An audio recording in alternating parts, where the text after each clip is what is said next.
আজ আমি আপনাদের শোনাব কবি সুনীল গঙ্গোপাধ্যায়ের লেখা জন্ম হয় না, মৃত্যু হয় না। আমার ভালোবাসার কোনো জন্ম হয় না, কোনো মৃত্যু হয় না, কেননা আমি অন্য রকম ভালোবাসার হীরের গয়না শরীরে নিয়ে জন্মেছিলাম। আমার কেউ নাম রাখেনি, তিনটে চারটে ছদ্মনামে আমার ভ্রমণ মর্ত্যধামে। আগুন থেকে আলো ভেবেছি, আলোই আমার হাত পুড়ে যায়। অন্ধকারে মানুষ দেখা সহজ ভেবে ঘূর্ণি মায়ায় অন্ধকারে মিশে থেকেছি।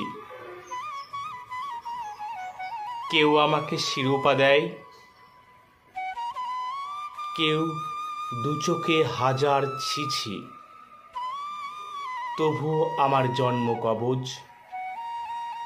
ভালোবাসাকে ভালোবেসেছি।